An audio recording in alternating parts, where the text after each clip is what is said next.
através das portas duplas de mogno entalhado, revelando um universo de opulência contida em cada centímetro do vasto salão. Lustres de cristal pendem do teto abobadado, projetando fragmentos de luz dourada que dançam sobre as paredes revestidas de seda carmesim. O aroma inebriante de rosas frescas mistura-se ao perfume almiscarado de âmbar e bergamota que exala dos convidados. Homens de casacas impecáveis, mulheres adornadas com joias que capturam e multiplicam a luminosidade ambiente. Mas em meio a essa sinfonia visual de riqueza e privilégio, uma figura destoa como nota dissonante numa partitura perfeita. Lady Estelle permanece junto à coluna de mármore branco, seus dedos finos repousando levemente sobre a superfície fria. O vestido que veste, um tom de verde musgo desbotado, remendado com cuidado nas costuras laterais, contrasta brutalmente com os trajes de seda brilhante e veludo suntuoso ao seu redor.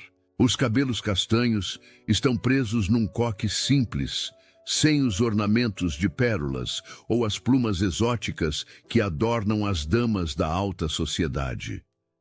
Seus olhos cor de âmbar fixam-se no chão de mármore polido, como se buscassem refúgio na frieza geométrica dos padrões entrelaçados. O murmúrio aumenta de volume progressivamente, como onda que ganha força antes de quebrar na areia.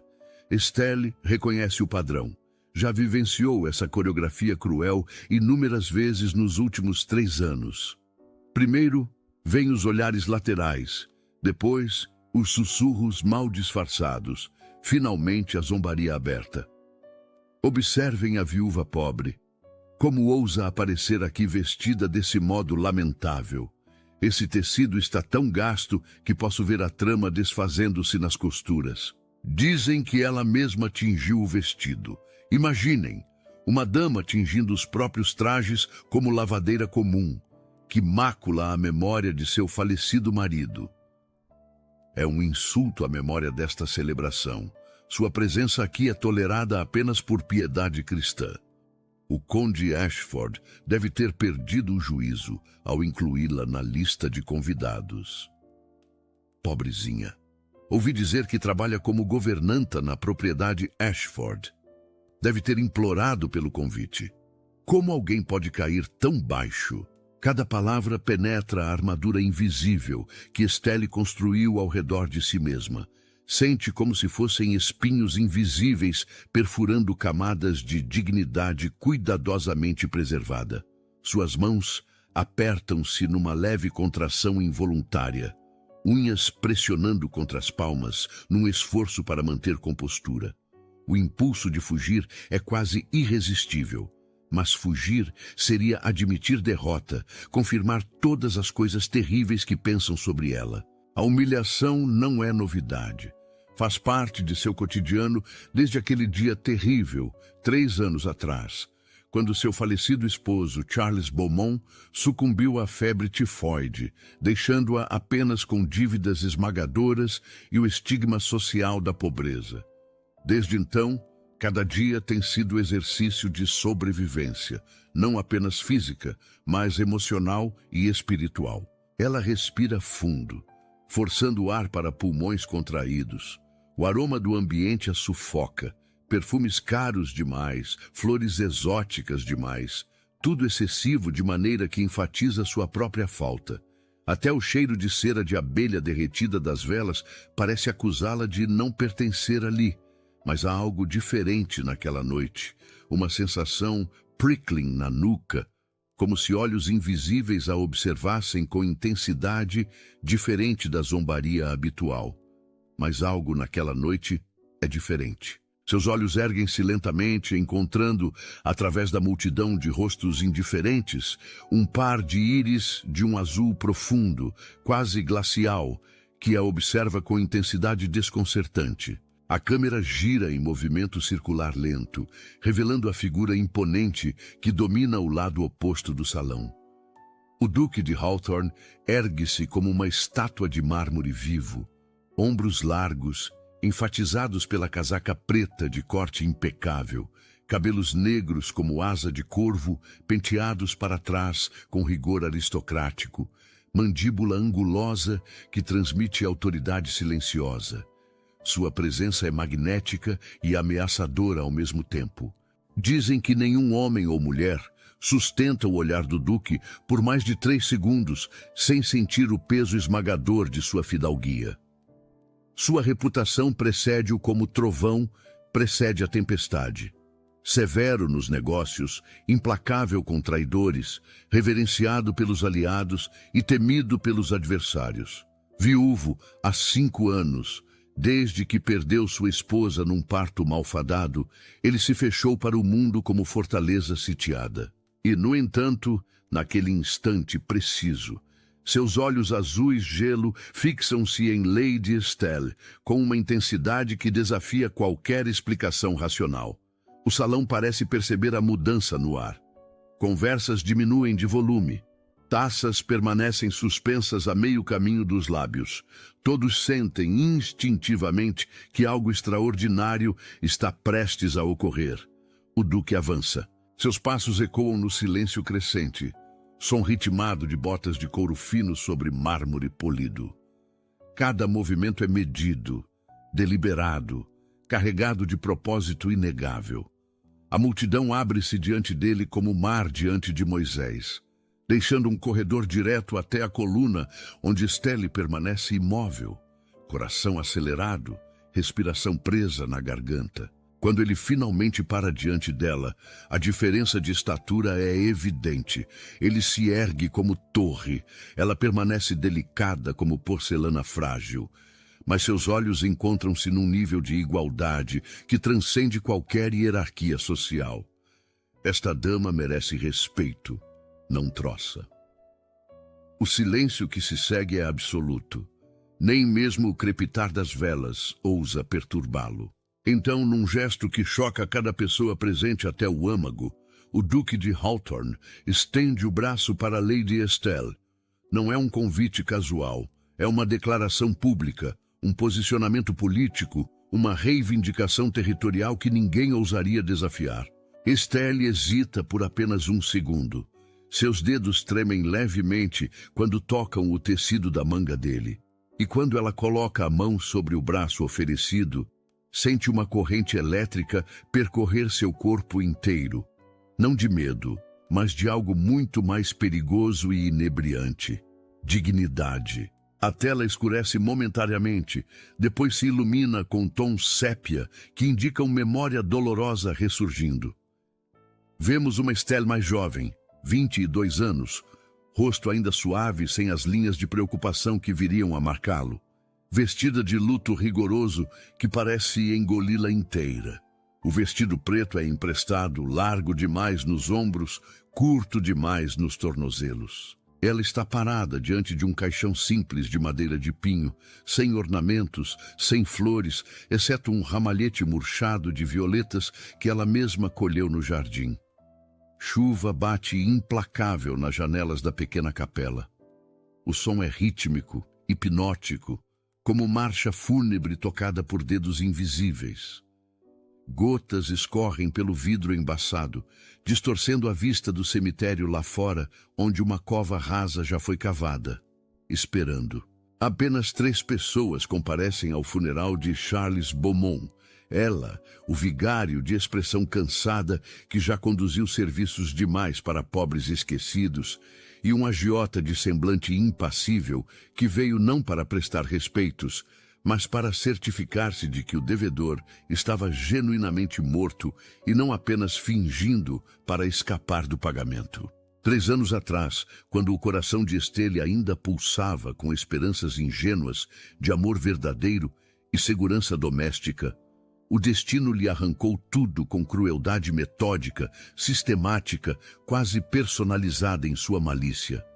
Seu esposo, Charles Beaumont, comerciante de especiarias com ambições monumentais, mas competência medíocre, acumulou dívidas tentando impressionar clientes muito acima de sua condição social. Ele comprou mercadorias caras a crédito, alugou armazéns que não podia pagar, contratou empregados que não precisava, tudo numa tentativa desesperada de parecer mais bem-sucedido do que realmente era. Cinzas às cinzas, pó ao pó. Que o Senhor, em sua infinita misericórdia, receba este servo em seu reino eterno. Estelle mal escuta. Seus pensamentos vagueiam para memórias fragmentadas. Charles sorrindo no dia do casamento, prometendo cuidar dela sempre. Charles chegando cada vez mais tarde em casa, cheirando a uísque barato e desculpas vazias. Charles febril em sua cama de doente, delirando sobre fortunas que nunca viriam, pedindo perdão por pecados que ela ainda não compreendia completamente. A febre tifoide o levou numa noite de novembro, depois de apenas 4 dias de doença. Um momento ele estava reclamando de dor de cabeça e náusea, no seguinte estava delirando, no outro estava morto. Simples assim, brutal assim. E quando os credores vieram, como vieram rápido, como abutres sentindo carniça fresca, Estelle descobriu a extensão completa do desastre financeiro que Charles havia criado. Dívidas 3 vezes maiores que qualquer ativo que possuíam. Promissórias assinadas de maneira fraudulenta, empréstimos sobre empréstimos, cada um contraído para pagar o anterior, numa espiral descendente que só podia terminar em ruína total. A cena muda abruptamente. Agora estamos numa sala modesta, a antiga casa de Estelle e Charles, embora não por muito tempo. Homens de semblante duro, vestindo casacos baratos, mas funcionais, movem-se pelo espaço catalogando cada objeto de valor, marcando-os para leilão. Estelle está sentada numa cadeira de encosto reto, mãos cruzadas no colo, assistindo impotente enquanto sua vida é desmontada peça por peça. Candelabro de prata, 20 libras. Conjunto de porcelana chinesa, 15 libras. Relógio de bolso com corrente dourada. Cada item removido é pequeno corte em sua alma. O candelabro era presente de casamento de sua mãe falecida. A porcelana pertenceu à avó de Charles. O relógio foi única herança que ele recebeu de seu pai. Mas é quando chegam aos livros que ela finalmente quebra. Por favor, não os livros. Eles não valem quase nada em termos monetários. São apenas algumas dúzias de volumes antigos. Deixem-me ficar com eles. Tudo deve ser vendido, senhora. Tudo tem valor para alguém. E você não está em posição de fazer exigências. Ele pega um volume, primeira edição de Orgulho e Preconceito que Estelle guardava como tesouro, e o joga descuidadamente numa caixa com outros livros.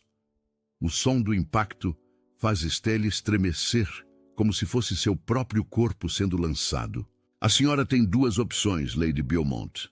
Primeira, paga as dívidas do falecido em moeda corrente, valor total de 270 libras, pagamento imediato. Segunda, aceita trabalhar como governanta na propriedade do conde Ashford até quitar o montante através de seu salário, o qual será deduzido mensalmente. Estimo que levará aproximadamente 6 anos de serviço para quitar a dívida completamente, assumindo que você não acumule novas despesas. 6 anos. 6 anos de servidão por dívidas que nem sequer criou. 6 anos pagando pelos erros de julgamento de um homem que amou, mas que atraiu através de sua irresponsabilidade fiscal.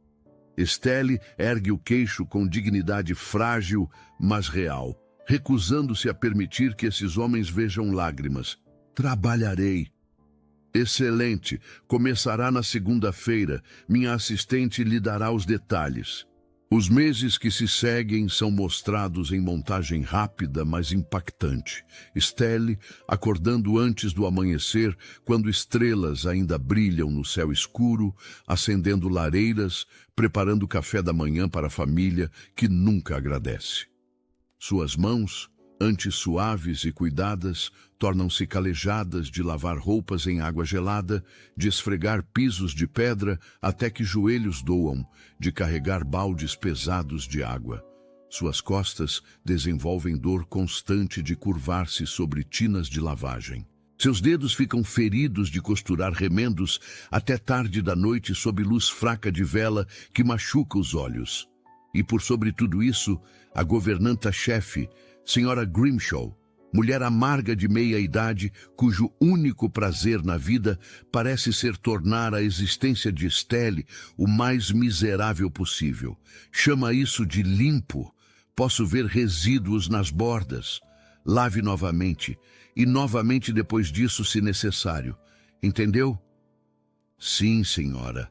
Antigamente era senhora de casa própria, não é? Pensava que era melhor que o resto de nós? Agora é apenas mais uma criada que se acha superior por saber ler alguns livros. Mas deixe-me esclarecer algo, menina. Não importa quantas palavras elegantes conheça. Aqui você não é nada. E é bom nunca se esquecer do seu lugar. Mas Estelle sobrevive.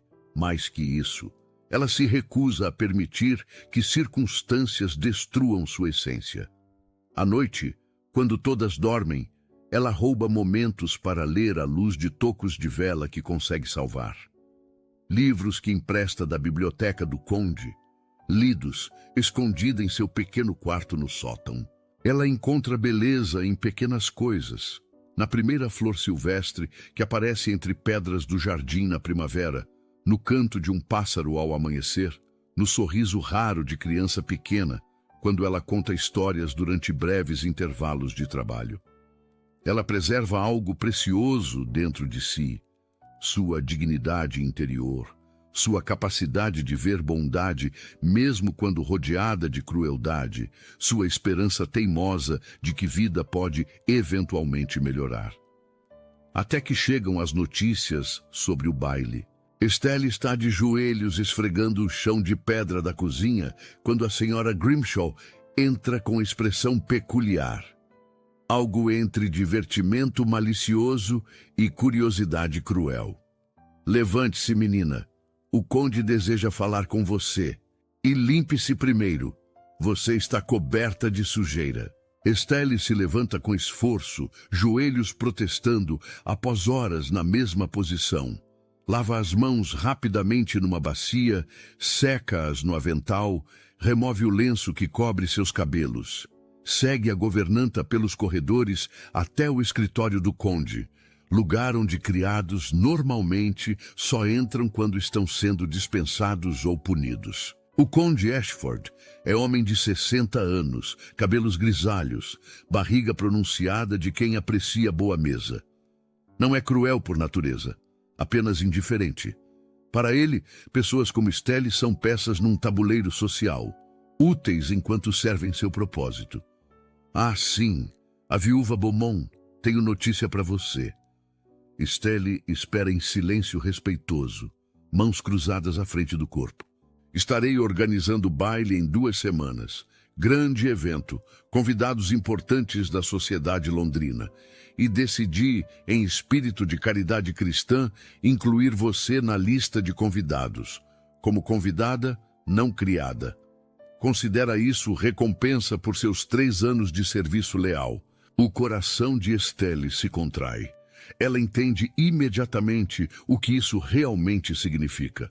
Não é presente. É humilhação pública disfarçada de generosidade. Ele quer exibi-la como exemplo de sua bondade magnânima. Vejam como sou caridoso. Até convido minhas criadas para meus bailes. Mas recusar seria insulto que resultaria em punição. Então, ela curva-se em reverência. Agradeço profundamente pela honra, Excelência. Excelente! Naturalmente esperamos que compareça adequadamente vestida. Não queremos que envergonhe a casa, afinal de contas. Adequadamente vestida. Com que dinheiro? Com que roupas? Cada centavo de seu salário é deduzido para pagar dívidas. Ela possui exatamente 2 vestidos, além de seus uniformes de criada.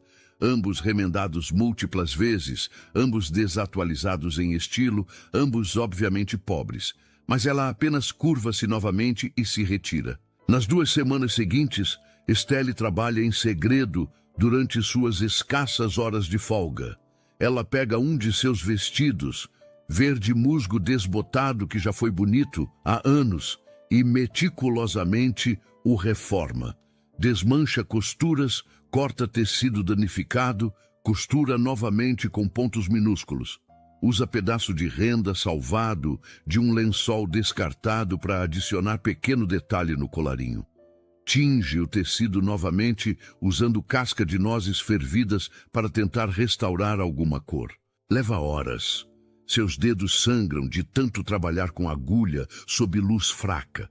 Seus olhos ardem. Mas ela persiste, porque recusar-se a fazer esforço seria desistir completamente de si mesma. Na noite do baile, ela se veste em seu quarto minúsculo no sótão. O vestido ficou melhor do que esperava. Ainda obviamente pobre, ainda obviamente remendado, mas digno. Ela prende os cabelos em coque simples, lava o rosto com água fria, belisca as bochechas para dar-lhes cor, já que não possui ruge. Quando desce para se juntar aos convidados chegando, ela vê imediatamente a diferença brutal entre ela e os outros. Eles chegam em carruagens elegantes, vestindo sedas e veludos, adornados com joias que valem mais que ela ganhará em toda a vida. Ela chega a pé, vindo do sótão, vestindo tecido tingido com nozes, mas ergue o queixo e entra no salão de qualquer forma. A música recomeça, mas agora com um tom diferente. O quarteto de cordas toca uma valsa suave, enquanto o Duque de Hawthorne conduz Lady Estelle pelo salão. Ela mal consegue acreditar no que está acontecendo. As mesmas pessoas que riam dela minutos atrás agora curvam-se em reverências respeitosas. As mesmas damas que sussurravam insultos agora sorriem com falsidade polida. O Duque não diz nada enquanto caminha. Sua expressão permanece impenetrável como máscara de bronze. Mas Estelle sente a firmeza protetora em seu toque, a mensagem silenciosa que ecoa mais alto que qualquer palavra. Você está sob minha proteção agora. Eles param diante de uma janela alta que dá para os jardins iluminados por lanternas. A luz da lua cheia banha ambos numa luminosidade prateada. Conhece a história da Fênix, Lady Estelle? Ela hesita, surpresa pela pergunta inesperada. A ave que renasce das próprias cinzas? Exatamente. Ele finalmente a encara. E ela vê algo diferente naqueles olhos glaciais, uma fagulha de compreensão, talvez até de admiração. As pessoas deste salão confundem pobreza material com fraqueza de caráter. Mas eu vejo diferente. Vejo uma mulher que sobreviveu ao que destruiria mentes mais fracas. O coração de Estelle acelera. Ninguém nunca falou assim com ela. Ninguém nunca a viu dessa forma. Agradeço sua bondade, Excelência, mas não preciso de piedade. Os lábios do Duque se curvam num quase sorriso, expressão rara que transforma seu rosto severo em algo quase humano. Não é piedade que ofereço, minha senhora, é reconhecimento. Antes que ela possa responder, um homem se aproxima apressadamente. É o Visconde Blackwood, conhecido por sua língua afiada e ambições políticas. Seus olhos estreitam-se ao ver Estelle. Duque Hawthorne, que surpresa vê-lo acompanhando esta senhora. Certamente é outro de seus gestos magnânimos para com os menos afortunados. A temperatura do ar parece cair vários graus. O Duque vira-se lentamente para encarar o Visconde. E mesmo sendo homens de estatura similar, Blackwood recua instintivamente diante da aura de autoridade pura que emana de Hawthorne. Cuidado com suas palavras, Blackwood. Lady Estelle é minha convidada pessoal esta noite. Qualquer insulto direcionado a ela será considerado insulto direto a mim. E você conhece minha reputação em relação a insultos. O Visconde empalidece. Todos no salão sabem o que aconteceu com o último homem que desafiou publicamente o Duque de Hawthorne. Terminou arruinado social e financeiramente em questão de semanas. Peço perdão, Excelência. Não foi minha intenção ofender. Ele se afasta rapidamente e um novo murmúrio percorre o salão, mas desta vez não é zombaria.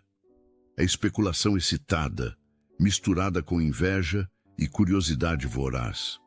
Estelle permanece em silêncio, processando o que acabou de testemunhar. O duque não apenas a defendeu, ele a reivindicou publicamente como alguém digna de sua proteção e respeito.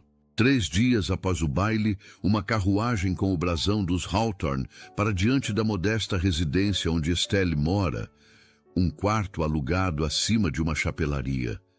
A governanta que acompanha o cocheiro traz um convite selado com lacre vermelho. O Duque de Hawthorne solicita sua presença em sua biblioteca esta tarde, Lady Estelle. Uma carruagem retornará ao meio-dia para buscá-la.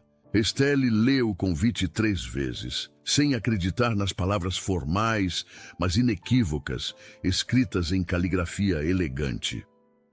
Por que o duque mais temido da sociedade londrina desejaria sua companhia? Ao meio-dia, vestindo seu único vestido decente, um modelo azul escuro que ela mesma tingiu e remendou, ela entra na carruagem. A viagem através das ruas de Londres até a propriedade dos Hawthorne, na região de Mayfair, parece durar eternidade e instante ao mesmo tempo. A mansão é ainda mais impressionante à luz do dia. Fachada de pedra calcária, jardins impecáveis, portões de ferro forjado que se abrem para revelar uma propriedade que ocupa um quarteirão inteiro. Criados uniformizados movem-se com eficiência silenciosa, mas é a biblioteca que rouba o fôlego de Estelle. 3 andares de estantes de carvalho escuro, repletas de volumes, encadernados em couro. Escadas em espiral conectam os níveis. Janelas altas filtram luz dourada que ilumina as partículas de poeira dançando no ar. O aroma de papel antigo, tinta e cera de abelha cria uma atmosfera de santuário sagrado dedicado ao conhecimento.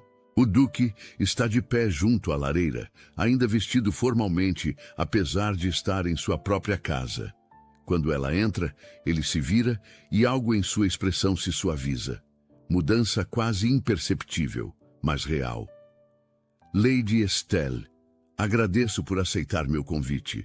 Ela faz uma reverência graciosa. A honra é minha, excelência. Por favor, sente-se. Ele indica uma poltrona de couro junto à lareira. Tomei a liberdade de pedir chá. Eles se sentam e por alguns momentos apenas o crepitar das chamas preenche o silêncio. Então o duque fala, e sua voz carrega uma vulnerabilidade que ela jamais esperaria de alguém tão temido. Descobri algo curioso, Lady Estelle. Nos últimos 5 anos, desde que perdi minha esposa, esta biblioteca tornou-se minha única companhia verdadeira. Livros não mentem, não traem, não morrem. São constantes num mundo de impermanência dolorosa. Estelle escuta, compreendendo mais pela dor nas entrelinhas do que pelas palavras ditas. Mas livros também não podem oferecer conforto quando a solidão aperta. Nem podem compartilhar o peso do luto. Ele a encara. E pela primeira vez, ela vê a máscara rachar. Apenas uma fissura minúscula, mas suficiente para revelar o homem por trás do título. Você compreende? Não é pergunta, é constatação admirada. Poucos compreendem a diferença entre estar sozinho e estar solitário. Conheço bem essa diferença. Estelle olha ao redor, para as fileiras infindáveis de livros. Passei os últimos 3 anos cercada de pessoas que me viam como inferior. Nunca estive sozinha, mas sempre estive solitária. Algo muda no ar entre eles. Uma conexão se forma, invisível, mas tangível como fio de seda resistente. O duque se levanta e caminha até uma estante específica. Retira um volume de capa azul desgastada. Conhece este livro? Estelle sorri ao reconhecer o título. Orgulho e Preconceito. Li 3 vezes. É um dos meus favoritos. O meu também. Ele retorna à poltrona segurando o livro com reverência. Há uma passagem que sempre me intrigou. Quando o Sr. Darcy diz a Elizabeth que ela o fascinava de um modo que não conseguia explicar. Ele abre o livro numa página marcada, mas não lê. Apenas olha para Estelle com intensidade que faz o ar entre eles vibrar com tensão magnética. Eu a vi naquele baile, Lady Estelle. Vi como permaneceu digna apesar da humilhação, como seus olhos brilhavam com inteligência, mesmo quando a zombavam. E pensei, aqui está alguém que compreende. O coração de Estelle bate tão forte que ela teme que ele possa ouvi-lo. Compreende o que, Excelência? Que verdadeiro valor não se mede em títulos ou fortunas. Ele se inclina levemente para a frente, diminuindo a distância entre eles. Mede-se em caráter, em resiliência, na capacidade de permanecer humano quando o mundo conspira para transformá-lo em pedra. A mão dele move-se, quase tocando a dela sobre o braço da poltrona. Param a milímetros de distância. Estelle sente o calor irradiando da pele dele. Vê o pulso acelerado em sua garganta. Mas ele não completa o toque. Ainda não. O que começa como convite único torna-se ritual regular. 3 vezes por semana, a carruagem busca Estelle. Eles passam horas na biblioteca discutindo livros, filosofia, política, arte. Ela descobre que sob a máscara fria do Duque existe uma mente brilhante, um senso de humor sutil e uma bondade cuidadosamente guardada. Ele descobre nela uma inteligência afiada que a pobreza nunca conseguiu embotar, uma compreensão profunda de natureza humana adquirida através de sofrimento e uma capacidade de perdão que humilha sua própria dureza. Numa tarde chuvosa, enquanto gotas batem ritmicamente nas janelas, eles discutem sobre justiça social. O problema, Excelência, é que a sociedade confunde acidente de nascimento com mérito, como se nascer em berço de ouro conferisse automaticamente superioridade moral. E, no entanto, você não carrega amargura. Após tudo que sofreu, como mantém sua alma livre de ressentimento? Ela pondera a pergunta olhando para a chuva. Porque amargura é prisão que construímos para nós mesmos. Já vivi em gaiolas suficientes. Pobreza, viuvez, preconceito social que me define apenas por aquilo que perdi, nunca por aquilo que preservei. Recuso-me a construir mais uma dentro de meu próprio coração. Essa seria a única prisão da qual nunca poderia escapar. O Duque permanece em silêncio por longo momento, processando suas palavras. Ele se levanta abruptamente da poltrona e caminha até a janela alta que dá para os jardins. Suas mãos cruzam-se atrás das costas numa postura rigidamente controlada que ela já aprendeu a reconhecer como sinal de emoção intensa que ele luta para conter. Sabe por que parei de vir a esta biblioteca depois que Eleanor morreu? Estelle espera, dando-lhe espaço para continuar no próprio ritmo, porque ela costumava sentar-se exatamente onde você está agora. Todas as tardes bordaríamos juntos, eu com meus livros, ela com sua costura. Não conversávamos muito. Eleanor não era pessoa de muitas palavras, mas havia conforto na presença dela. E quando ela partiu, sua voz falha momentaneamente. Ele limpa a garganta antes de continuar. Quando ela partiu, esta sala tornou-se mausoléu. Cada livro que eu tocava parecia carregar sua ausência. Então parei de vir. Por 5 anos, esta biblioteca permaneceu intocada, exceto por criados que limpavam pó. Ele se vira para encará-la. E Estelle vê lágrimas não derramadas brilhando em seus olhos azuis. Até que trouxe você aqui. E pela primeira vez em 5 anos, este espaço voltou a parecer vivo.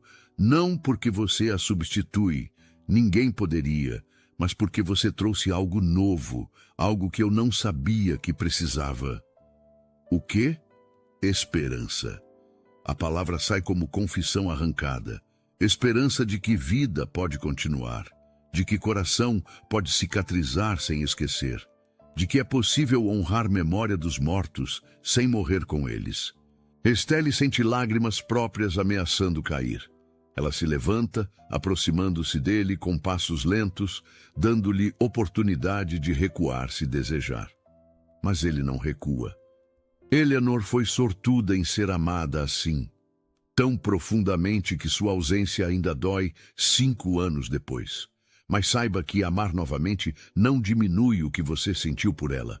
Coração humano tem capacidade extraordinária de expandir, não de substituir. Você fala de coração humano como se fosse especialista no assunto.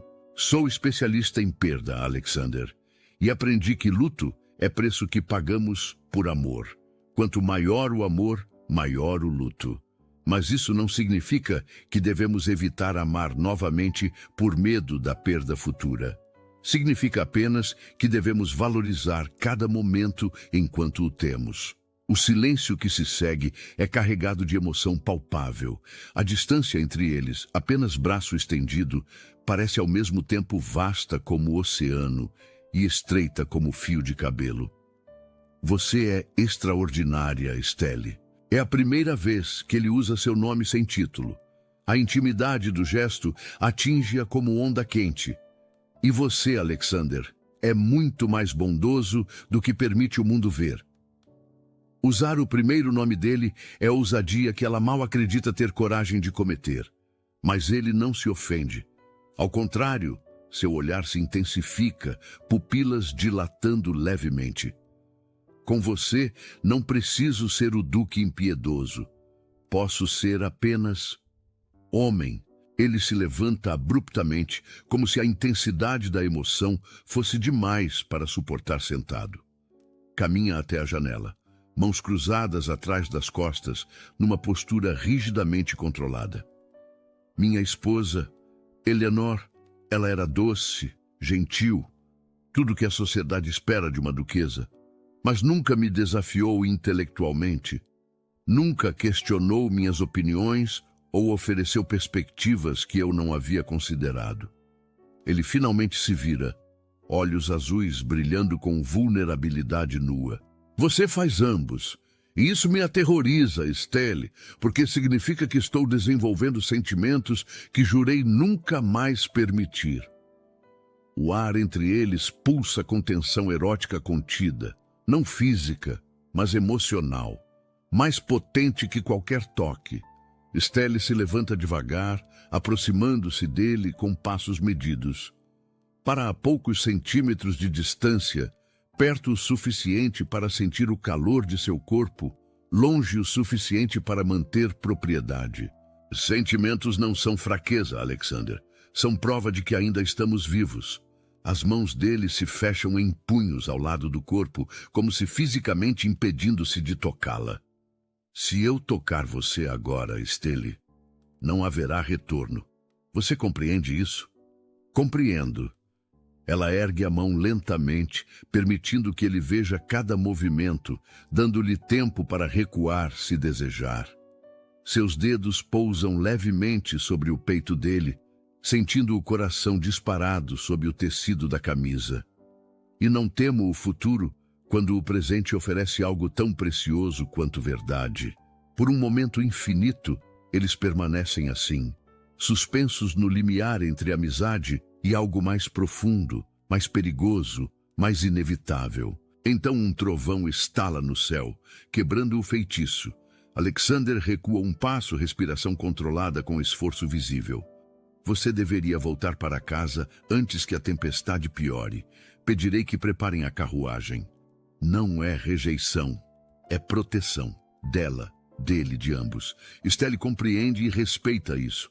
Mas enquanto ela parte naquela tarde, ambos sabem que algo fundamental mudou entre eles. Enquanto Alexander e Estelle navegam suas emoções crescentes, forças malévolas conspiram nas sombras. O Visconde Blackwood, ainda ardendo de humilhação pública, reúne aliados numa sala privativa do Clube Cavalheiros mais exclusivo de Londres. Hawthorne pensa que pode fazer o que bem entende, mas até duques têm limites. E essa criatura pobre que ele está elevando, ela será a ruína dele. Que propõe Blackwood? Simples. O Visconde sorri com crueldade calculada. Destruímos a reputação dela de forma tão completa que nem mesmo Hawthorne poderá defendê-la sem manchar sua própria honra. Eles começam a espalhar rumores venenosos. Dizem que Estelle é amante secreta de homens casados, que usou feitiçaria para seduzir o duque, que planeja roubar sua fortuna e depois abandoná-lo. As mentiras circulam pelos salões de chá, pelos bailes, pelas reuniões da alta sociedade.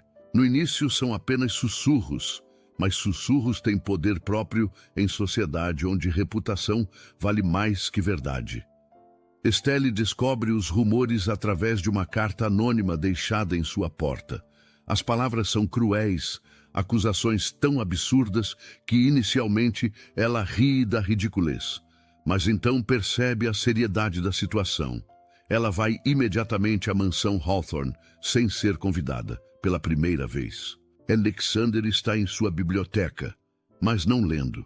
Está parado diante da lareira apagada, postura tensa que indica já ter ouvido as mesmas maledicências. Você sabia? Ele se vira lentamente. A expressão em seu rosto é de fúria contida, não direcionada a ela, mas aos responsáveis. Soube há 2 horas. Meus informantes confirmaram que Blackwood está por trás disso. Então é verdade. Estelle sente o peso da realidade descer sobre ela. Eles nunca permitirão que eu seja feliz. Nunca permitirão que alguém como eu tenha lugar neste mundo. Alexander cruza a distância entre eles em 3 passos longos. Suas mãos seguram os ombros dela com firmeza que é âncora, não prisão. Ouça-me bem, Estelle. Não me importo com rumores. Não me importo com a opinião de hipócritas que julgam valor por fortuna. Importo-me apenas com a verdade. Lágrimas ameaçam cair dos olhos dela, mas ela as contém com esforço. A verdade, Alexander, é que minha presença em sua vida apenas trará escândalo. Você merece alguém que eleve sua posição, não que a manche. Você me eleva. A intensidade em sua voz a faz estremecer. Cada conversa, cada momento, cada olhar, você me faz querer ser melhor, mais humano, menos máquina social calculista. Suas mãos deslizam dos ombros para as laterais do rosto dela, forçando-a a encará-lo. Amo você, Estelle. Lutei contra isso, neguei, tentei racionalizar, mas a verdade é simples e inexorável. Amo você com intensidade que me assusta. O mundo parece parar. Estelle mal consegue respirar. Alexander. Não peço que me ame de volta. Ele encosta a testa na dela, olhos fechados. Apenas peço que não desista. Que lute comigo contra esses rumores, contra a sociedade, contra qualquer obstáculo que tentem colocar entre nós. Eu já te amo. As palavras saem num suspiro. Acho que te amei desde o momento que defendeu minha honra naquele baile. Mas tenho medo, Alexander. Medo de que meu passado destrua seu futuro. Ele se afasta apenas o suficiente para olhar nos olhos dela. E o que Estelle vê ali é determinação absoluta. Então teremos que mostrar à sociedade que verdadeiro poder não reside em títulos vazios ou fortunas herdadas. Reside em caráter, em amor, em escolher ficar ao lado de quem amamos, mesmo quando o mundo inteiro conspira contra. Como? Ela quase não ousa esperar. Um quase sorriso toca os lábios dele, expressão que ela aprendeu a reconhecer como sinal de plano formando-se em sua mente brilhante. Da maneira mais pública e irrevogável possível, Alexander convoca seus contatos mais influentes. Emite convites para um baile em sua mansão, evento tão raro que comparece até quem o odeia, movido por curiosidade irresistível. Estelle está aterrorizada. Aparecer publicamente agora, com rumores circulando ferozmente, parece loucura. Mas Alexander insiste, e quando ela vê o vestido que ele mandou fazer para ela, seda verde esmeralda, que combina perfeitamente com seus olhos âmbar, joias discretas, mas genuínas, sapatos de cetim, compreende que ele não está apenas pedindo que ela compareça. Está pedindo que reclame seu lugar. Estelle desce a grande escadaria da mansão Hawthorne e cada olhar no salão lotado se fixa nela. Os murmúrios começam imediatamente. Alguns admirados pela transformação visual, outros venenos, especulando sobre quanto ela deve ter custado ao duque. Mas então Alexander aparece ao pé da escadaria.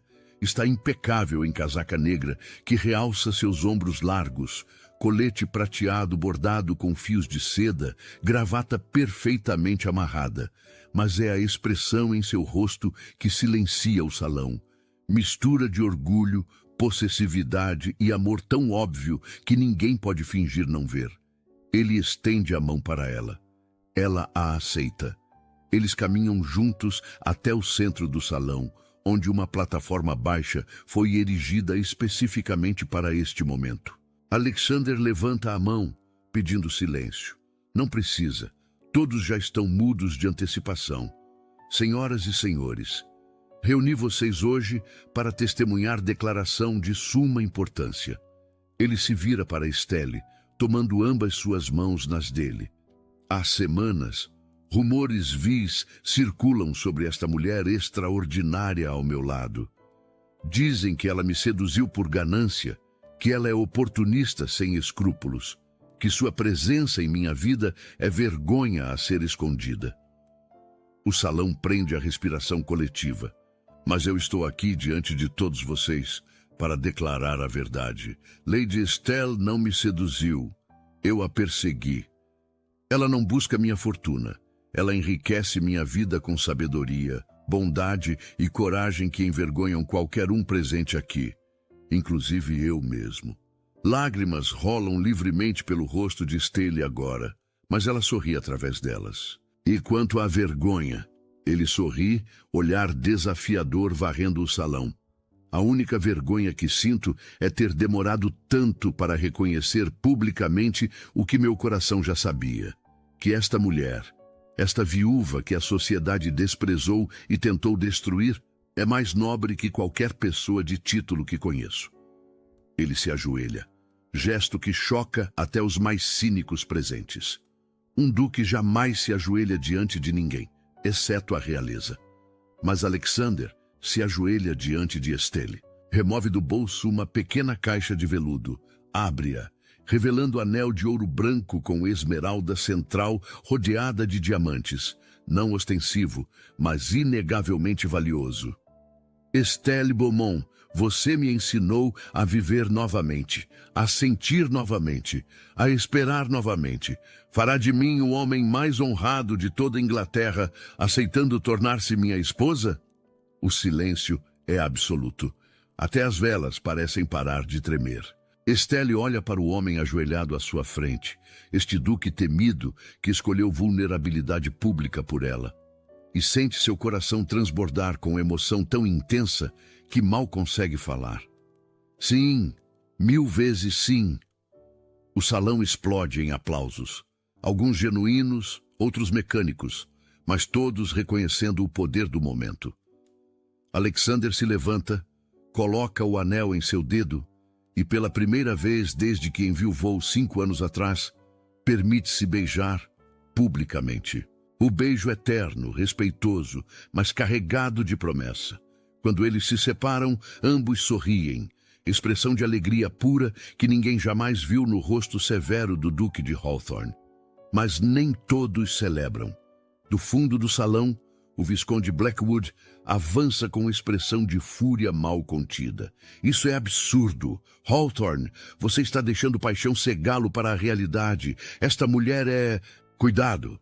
A voz de Alexander é baixa, mas carrega a ameaça tão tangível que Blackwood para no meio da frase. Complete essa sentença e garanto que será a última coisa que dirá em sociedade educada. Blackwood hesita, mas orgulho ferido o impulsiona a continuar. Ela é pobre, sem conexões, sem nada exceto caráter, integridade e coragem. Alexander desce da plataforma, colocando-se entre Blackwood e Estelle. Qualidades que você nunca possuiu, apesar de nascença privilegiada e fortuna herdada. O duque se vira para enfrentar toda a assembleia. Que fique claro para todos presentes. Qualquer pessoa que espalhar rumores sobre minha futura esposa, que questionar sua honra ou que tentar de qualquer forma prejudicá-la, será considerada minha inimiga pessoal. E todos conhecem minha reputação com inimigos. É ameaça velada que todos entendem perfeitamente. O poder social, político e financeiro de Hawthorne é vasto. Cruzá-lo é ruína social completa. Blackwood empalidece, percebendo que sua vingança mesquinha acabou custando-lhe mais do que Estelle jamais poderia.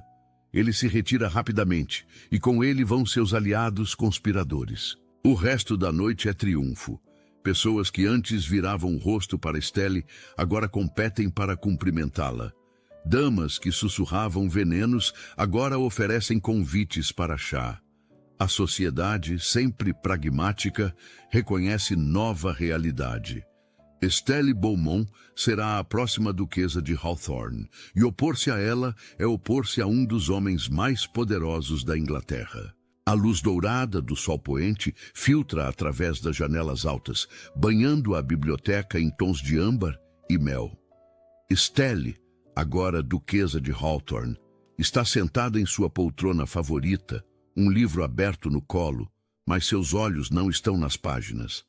Estão fixos em Alexander, que está do outro lado da sala, rindo, enquanto brinca com o cachorro que ela insistiu em adotar, apesar de suas objeções iniciais sobre animais em casa aristocrática. Nos 6 meses desde o noivado, a vida de Estelle transformou-se completamente, mas não da maneira que ela temia.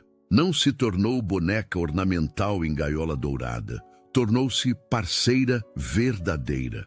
Ela reorganizou as finanças da propriedade, descobrindo economias que nenhum mordomo anterior encontrara.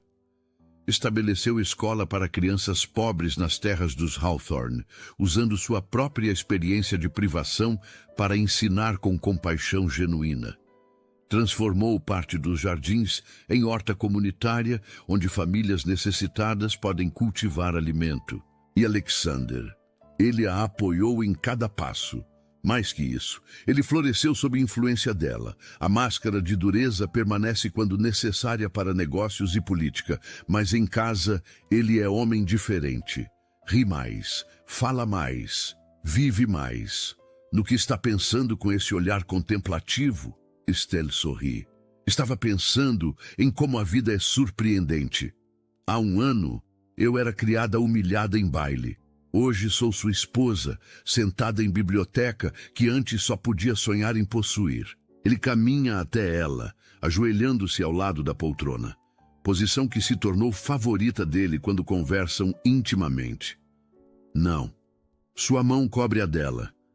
Há 1 ano, você já era mulher extraordinária que merecia respeito. Apenas levou tempo para o mundo e para mim perceber. Você me salvou, Alexander. Não. Ele balança a cabeça sorrindo com aquela expressão que ela ama, mistura de humor e sinceridade. Você me salvou, Estelle. Eu estava morto por dentro, apenas fingindo viver. Você me ensinou a sentir novamente, a esperar novamente, a amar novamente. Ela pousa a mão no rosto dele, polegar acariciando a linha forte de sua mandíbula. Então nos salvamos mutuamente. Que belo equilíbrio. Ele se inclina, beijando-a com ternura que faz seu coração derreter. Quando se separam, permanecem próximos, testas encostadas, respirando o mesmo ar. Sabe o que descobri, minha querida duquesa? O quê? Que verdadeira nobreza não tem nada a ver com títulos ou heranças. Tem a ver com escolhas, com caráter, com coragem de permanecer digno quando o mundo conspira para te quebrar. Lágrimas de felicidade brilham nos olhos de Estelle. E você, meu querido duque, demonstrou mais nobreza ao me defender naquele baile do que gerações inteiras de aristocratas demonstraram em suas vidas privilegiadas. Eles permanecem assim, entrelaçados na luz dourada do entardecer. 2 sobreviventes que encontraram no outro não apenas amor, mas redenção. A câmera retorna ao mesmo salão onde tudo começou. Mas agora, Estelle não está encostada em coluna, vestida em trapos, alvo de zombaria. Ela está no centro do salão, vestindo seda esmeralda que rival Isa qualquer outra presente, joias discretas, mas genuínas, adornando o pescoço e orelhas. Mas não são as roupas ou joias que capturam a atenção. É a aura que ela irradia, dignidade, confiança, bondade que sobreviveu a tentativas de destruí-la. Alexander permanece ao lado dela, mão repousando possessivamente em sua cintura. Eles conversam com convidados, recebem cumprimentos, distribuem gentilezas. Mas seus olhos encontram-se frequentemente. Olhares carregados de intimidade, humor compartilhado, amor profundo que não precisa de palavras. Ao fundo, a música toca. Casais dançam. A sociedade continua seu balé eterno de hierarquias e protocolos. Mas para Estelle e Alexander, nada disso importa mais. Eles encontraram algo mais precioso que aprovação social ou títulos vazios. Encontraram-se. E nisso encontraram verdadeira nobreza. E assim conclui a história da viúva pobre que foi humilhada no baile, apenas para ser reivindicada pelo duque mais temido da sociedade. Uma história que nos lembra que verdadeiro valor não reside em fortunas ou nascença privilegiada, mas em caráter testado pela adversidade. Que amor genuíno reconhece dignidade onde outros veem apenas pobreza, e que às vezes os corações mais feridos são os que possuem maior capacidade para a cura mútua. Lady Estelle não se tornou duquesa porque o Duque de Hawthorne a elevou. Ela já possuía nobreza interior que nenhum título poderia conferir. Alexander apenas reconheceu o que sempre esteve lá e teve coragem de reivindicá-la publicamente, desafiando preconceitos de sociedade inteira. No final, ambos encontraram não apenas amor, mas redenção. Ela recuperou sua dignidade roubada. Ele recuperou sua humanidade perdida. Juntos, provaram que verdadeira aristocracia nasce do coração, não do berço. E viveram não apenas felizes, mas completos. Dois sobreviventes que se tornaram parceiros. Dois solitários que encontraram companhia verdadeira. Duas almas que reconheceram em cada uma o que o mundo era cego demais para ver. Nobreza genuína.